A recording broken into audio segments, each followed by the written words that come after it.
your reputation shouldn't be destroyed if you weren't charged. But in this case, we know that the process was corrupt. We know that the law enforcement couldn't be trusted. Yeah. We know that they didn't follow the FBI tips. We know that they didn't prosecute. So in this case, the American public is saying we do want everything out there because the justice system let these women down. Yeah, justice delayed is justice denied, and the justice has been delayed. Right. And the further they, the further that the Department of Justice tries to engage in this cover up, they're only expanding. They're going to make themselves look worse. Injustice that they participated in. Everybody early on. sees it. So, what do you? This is actually a good question. What would you think is like a solid example of a legitimate national security hypothetical for you? What would be a real example of like a national security threat, national security concern that they engage in some sort of redaction on? Well, look, hypothetical. If there was actually hypothetical some conversation where it would expose someone who is a spy or a CIA agent. And expose who they are and their that makes identity, sense. or expose their family. That actually does make sense. You don't want to put people at risk. Yeah, in sure. those roles.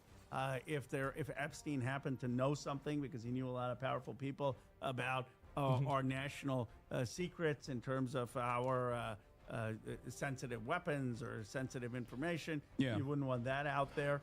That's probably that's a reasonable answer, to be honest. There being it is. It's a very reasonable answer. Comments made about a foreign leader that you don't want the American president to be exposed in that way, or another country thinking something. So there are cases, and we can debate what those cases are. People often say, why did you not write the bill in a way that said everything has to come out and not even have an exception for classified information? Well, and anyone who's been in Congress that's more prudent, than a day for sure. will tell you there's no chance anything like that would pass. There are too many people in Congress who'd just find that as the excuse. Kana and Massey want to get rid of classified information. So we had the narrowest possible classified drafting to be able to get that bill through. Okay. So that, for the record, that in and of itself, though, I think does lend even further credence to the suspicion that there was like some kind of involvement with the intelligence communities, which is one of the prevailing narratives that is often left is that Epstein was either willingly or unwillingly an IDF asset mainstream or outlets Mossad asset, calling this a conspiracy theory. But obviously it goes beyond that as well. There are people who are not, CIA affiliated that are very willingly. It's uncertain being sheltered here very clearly. There's also it's Donald Trump likely. being I would believe it with happened. the redactions, as we have seen from the actions that the Department of Justice took after people realized that they failed to redact some of the Donald Trump photos. And this is that's this crazy. Is so silly, right? Whoever took it out should go to jail. 100%. As far as I'm not even kidding.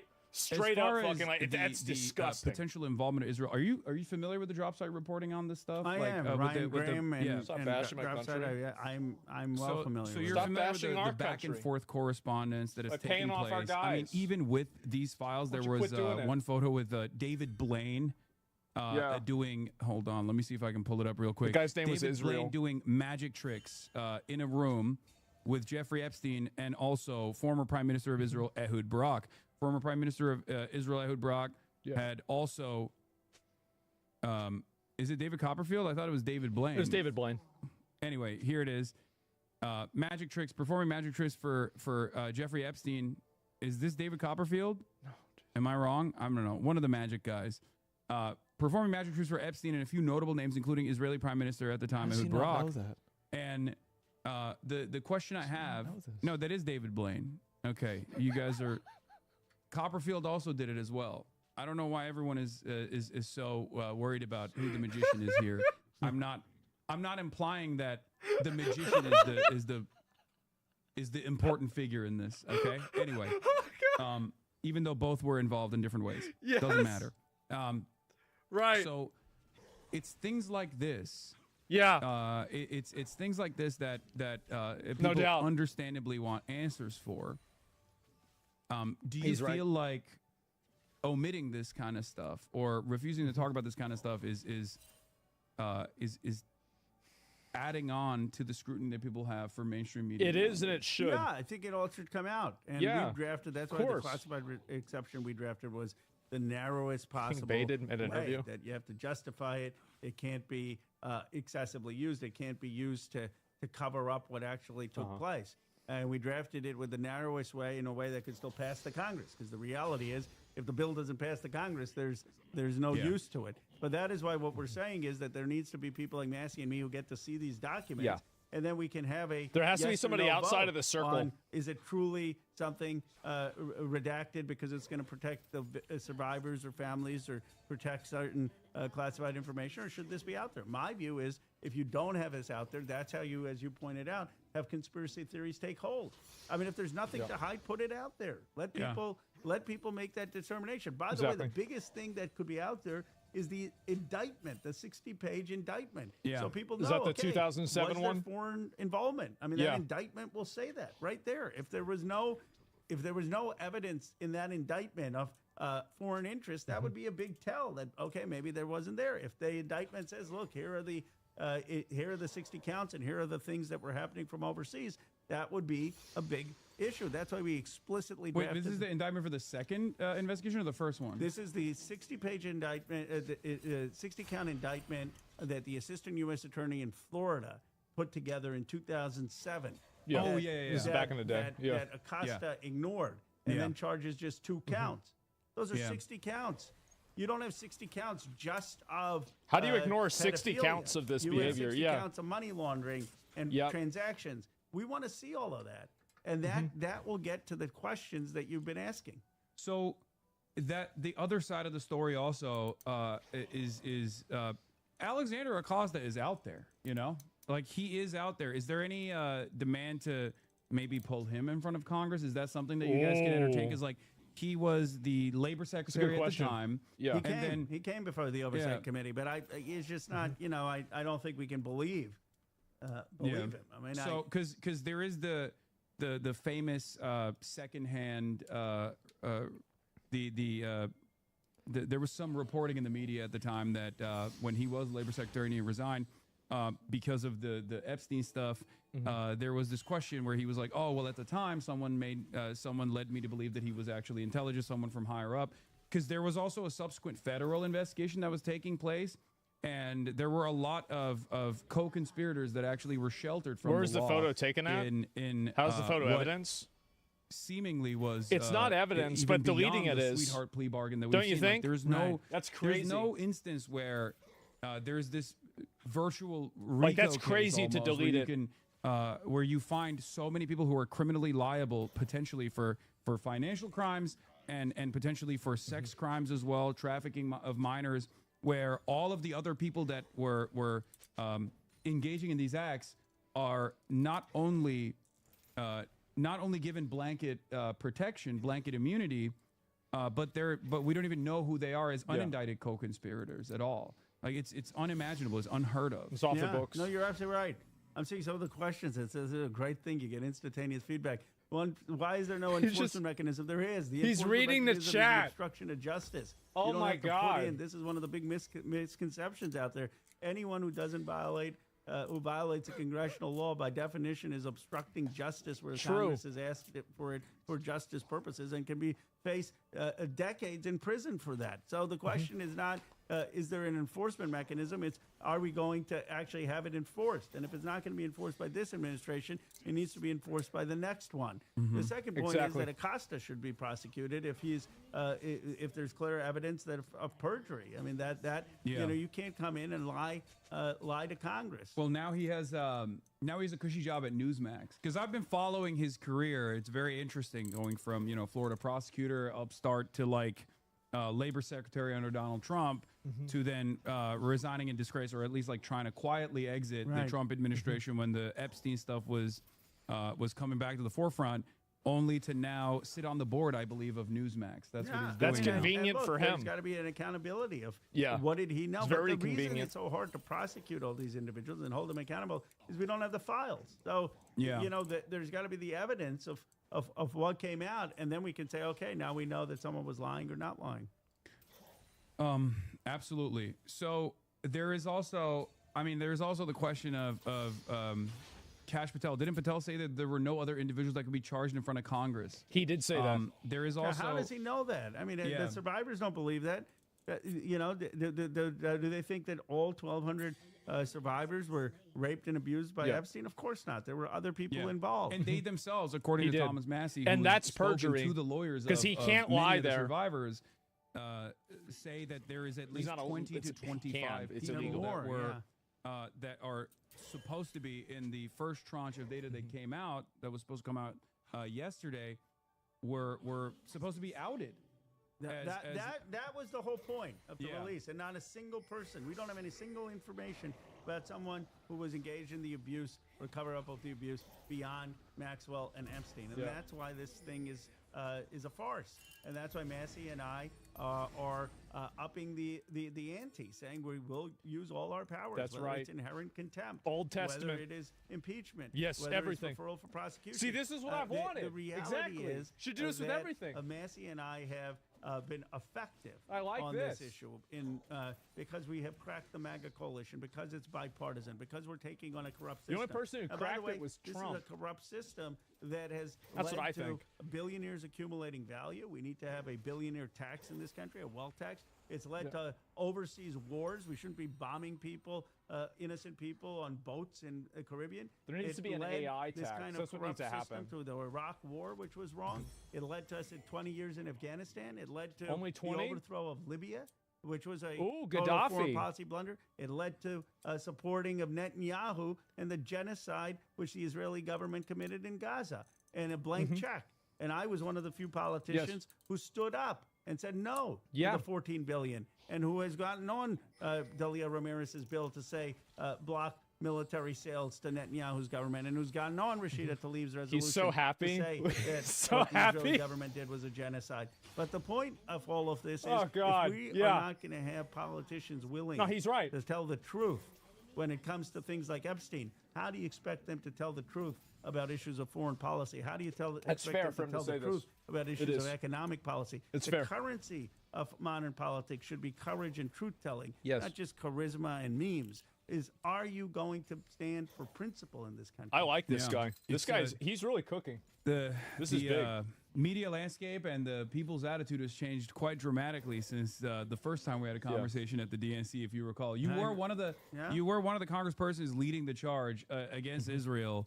And even then there was a lot of restraint for, saying certain things about Israel back then that many Democrats didn't even broach, obviously. And I think that played a role in the Democrats losing. It did play a role. An it's incompetent. Not a thing. The data shows that. So that's actually something I wanted to ask you about. This is not to the same degree of severity as the Epstein redactions, but Ken Martin recently said that they would not release the autopsy or the assessment that came out about how the Kamala Harris campaign, how the Democrats lost to Donald Trump.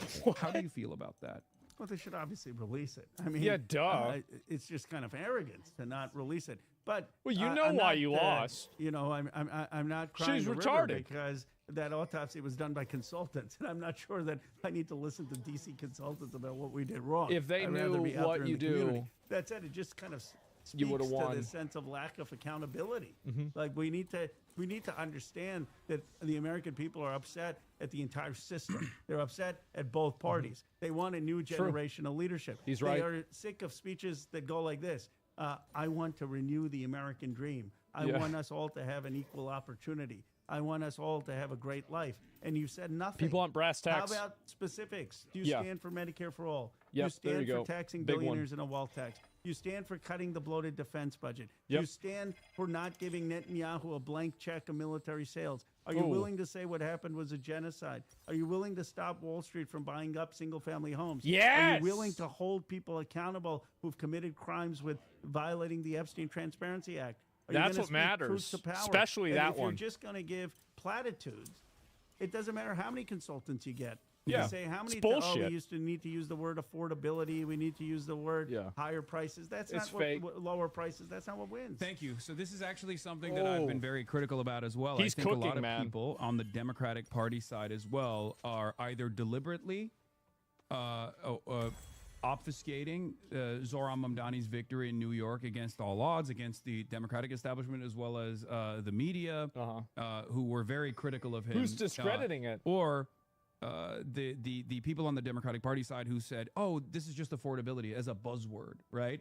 And my frustration Ask now, yourself why it's buzzing. Is it's not just saying affordability is a problem. You also have to have tangible policy prescriptions, and you have to really hammer on those tangible policy prescriptions, and that's precisely what Zohran Mamdani did in New York. That's right. That played a formative role in his victory, like a campaign that is anchored around policies. You mentioned a couple of them. Medicare for All is a fantastic tangible, one. direct policies that affect individuals. Great one.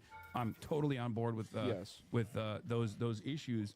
Do you feel like the Democrats, in the absence of unifying around these key issues, who keep leaning onto the likes of the Welcome Pack or other consultant-backed movements that are trying to dilute the message a little bit, and to simply say, no, you don't understand.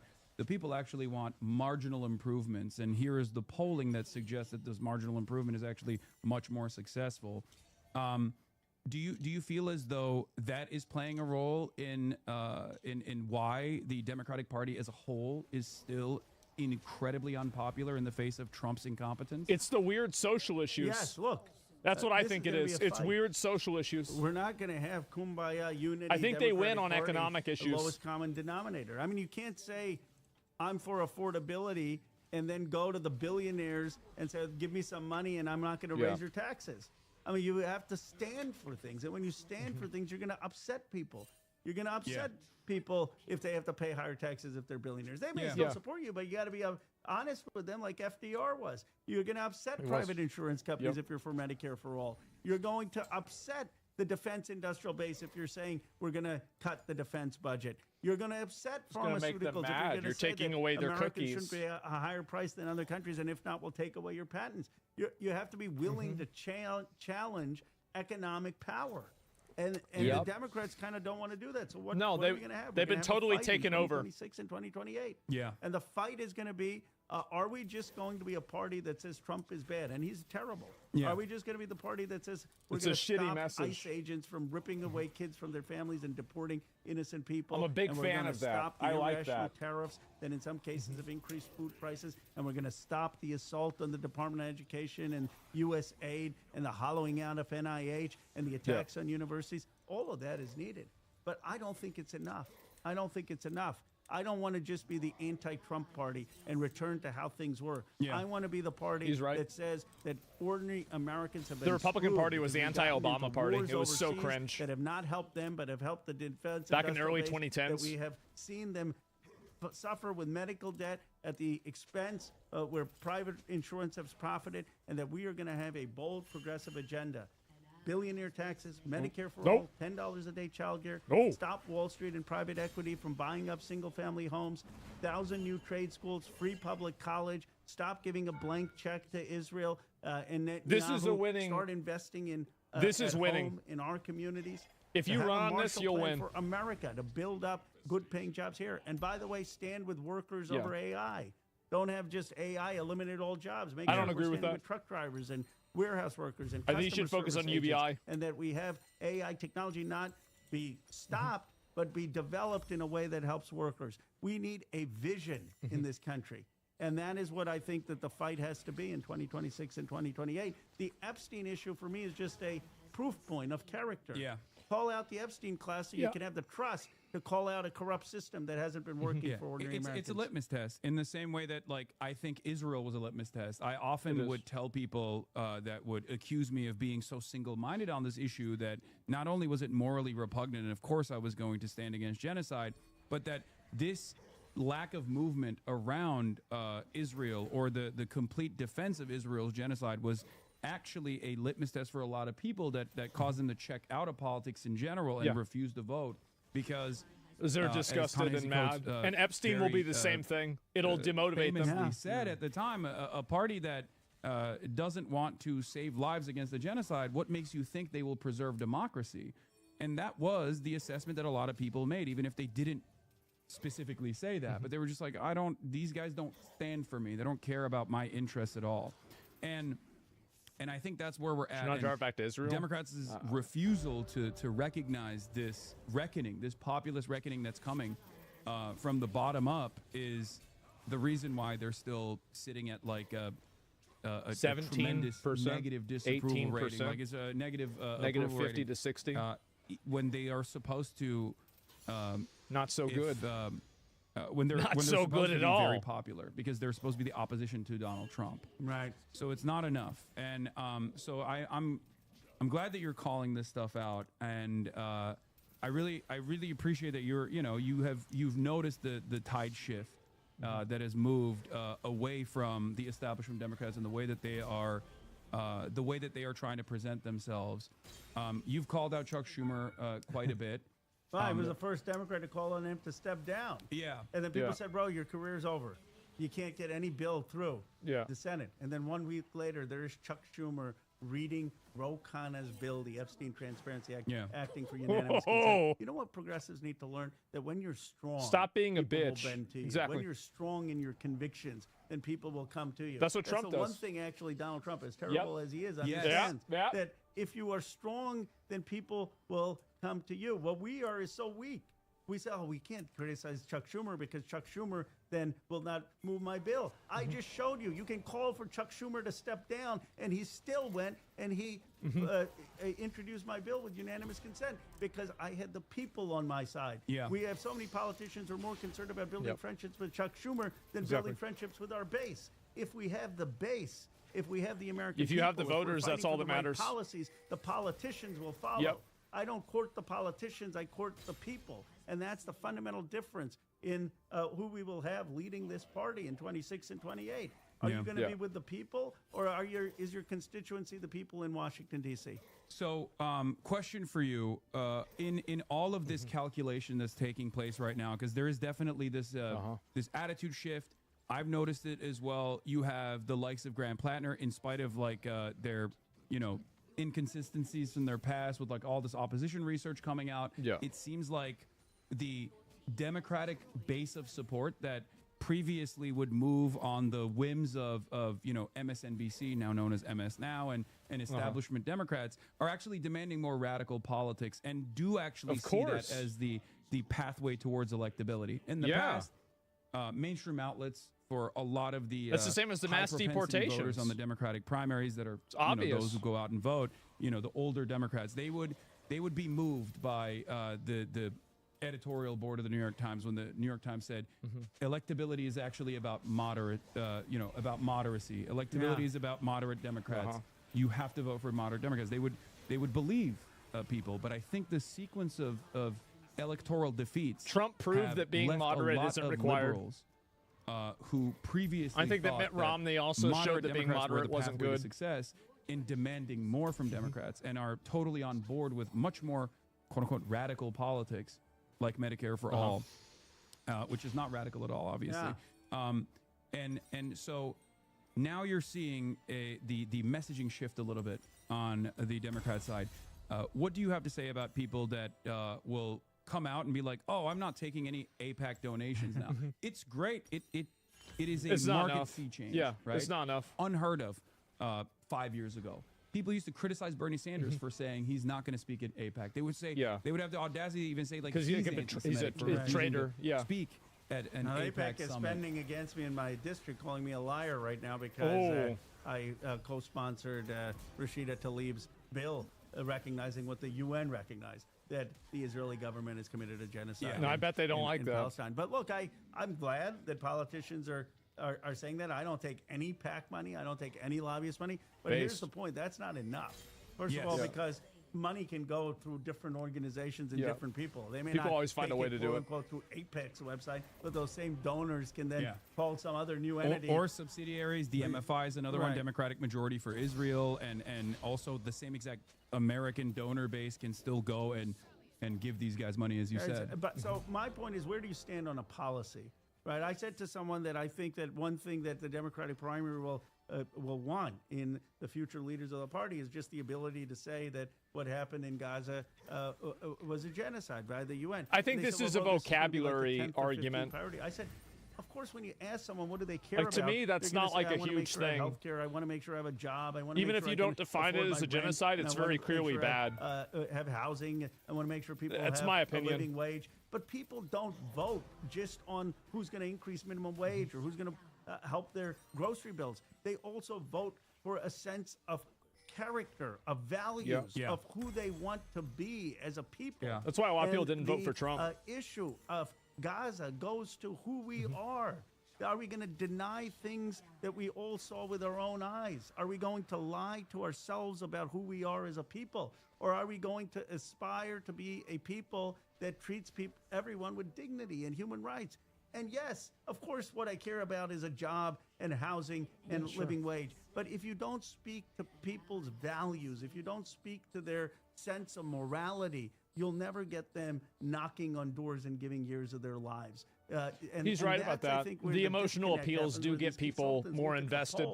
He's right about that. Inspire. They've never had to lead. They've never had to mobilize. They've never had to organize. I mean, this is a conversation that you and I had at the DNC specifically on the issue of Gaza, but also beyond that on immigration. If you recall, one of the major pain points for someone like myself was the anger that I had for the Democrats and their inability to deal with the issue of immigration because they were so scared of what they were seeing in the polls about 60% of Americans being in favor of mass deportation. At the time, I said to you that this is going to change inevitably, and then there will be Democrats who were pro more stringent, the Democrats that leaned into the white nativist hysteria concocted by the Republicans instead of counter messaging against that. I think they should all get deported. We're going to look inconsistent or hypocritical. It's ridiculous. And we're there now. Public attitude has swung dramatically in the opposite direction.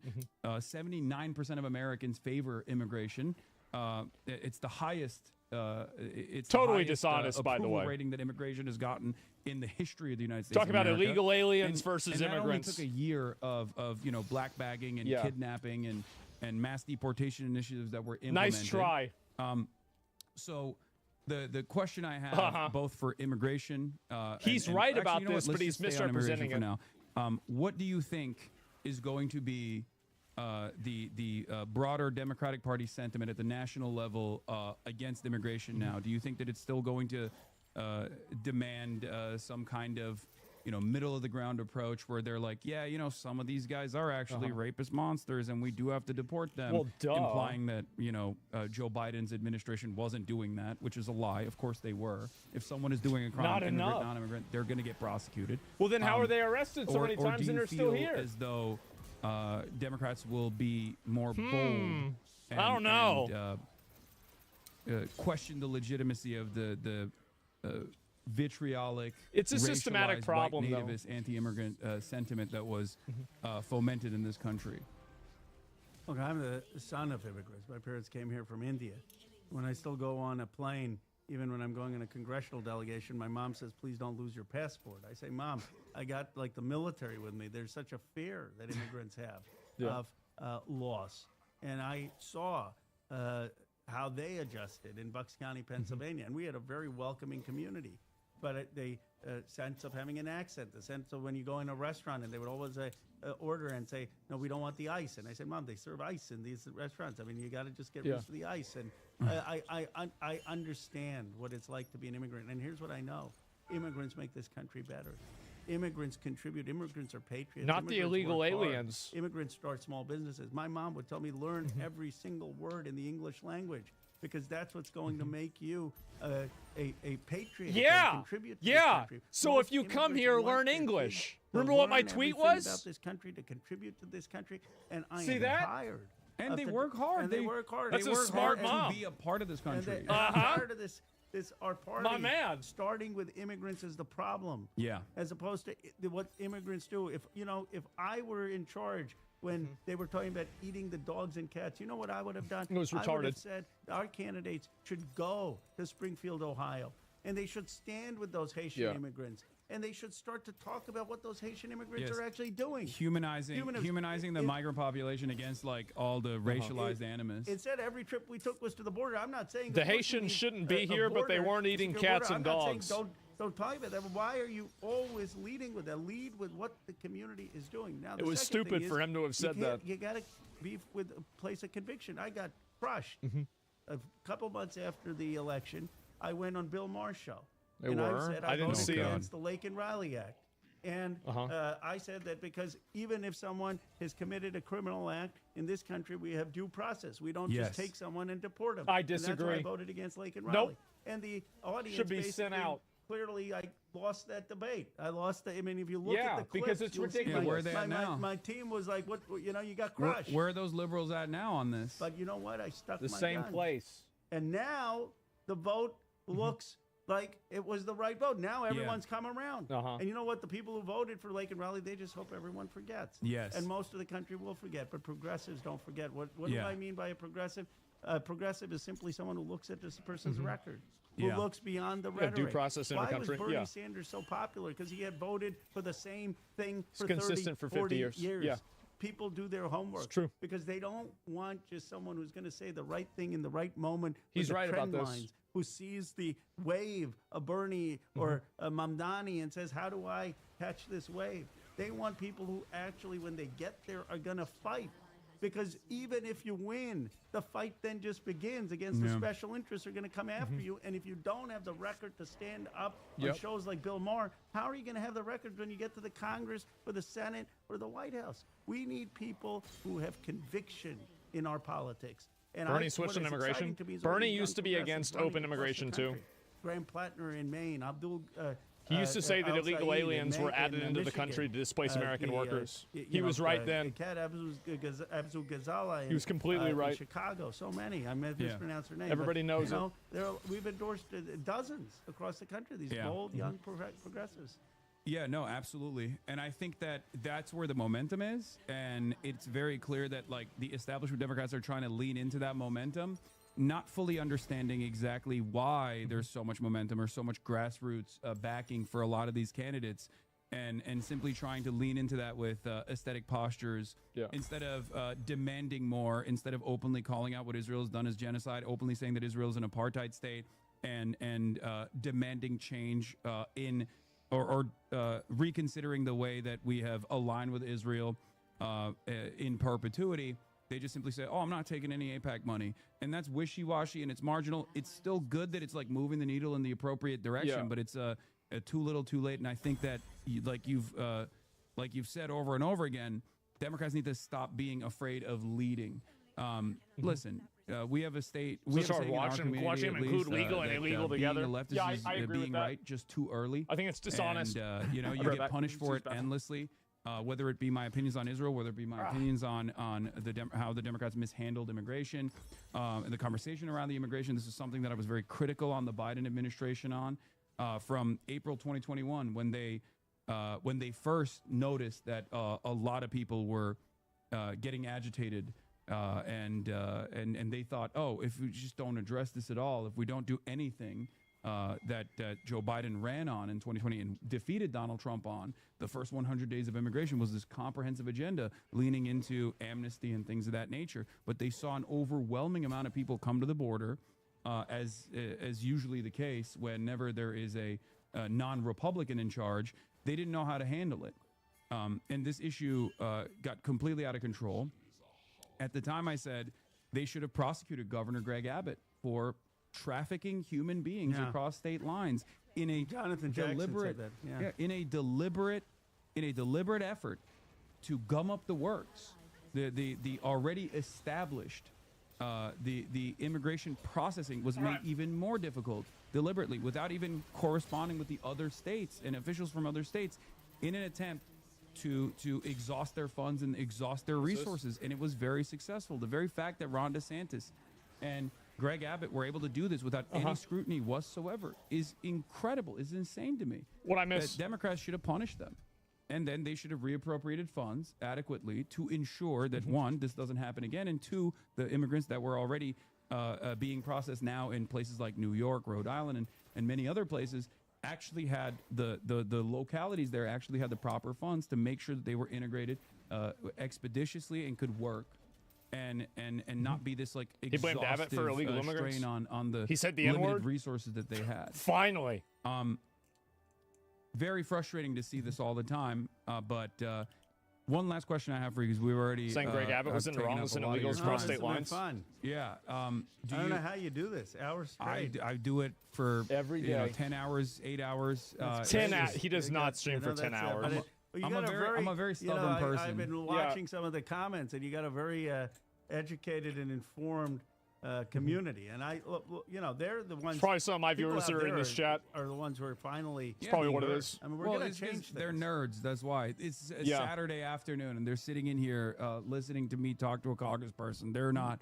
I wouldn't say they're like the average. Call them losers. American politics appreciator. But they're the activists. They're the ones who will be knocking on doors. They'll be on social media.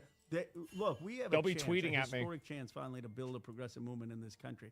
Had finished the job that Bernie Sanders did. I endorsed him in 2016. I co-chaired with Nina Turner and Ben Cohen his campaign in 2020. I was one of his national co-chairs. And we should have won. The country would be a different place. We wouldn't have had the mess in Gaza. We didn't. We came close. We can finish the job. I don't know if you came close, but and 28 and build an FDR-like progressive coalition. And that's going to happen because of people here. I mean, this is the energy of the movement. And with Zoran winning, it shows anything is possible. The energy is on our side. Yeah, no, absolutely. Do you fear that that foreign governments may take action against you beyond simply trying to disparage you and dumping boatloads of funds into your opposition? If you had to guess. Well, look, they're going after me both because of the Epstein issue and because of my votes and comments on Gaza. And the tech, some of the tech billionaires don't like me these days because I said that we should be for the workers and not just have AI put data centers everywhere when it's increasing electricity costs and using water costs. And I said that the tech companies need to be paying for that and need to have renewable energy and need to have water use standards. And so some people started to come after me there. And so I have taken on some powerful interests. Killing PC gaming. Yeah, can we talk about the RAM costs? In jail as part of Gandhi's independence movement. Literally in jail. He was jailed twice. And the challenge is, as an American politician, pale in comparison to that. So when I think about, what risks I'm taking, what issues I'm fighting for, I think nothing I do. He's playing on a PvE server. The courage that my grandfather had.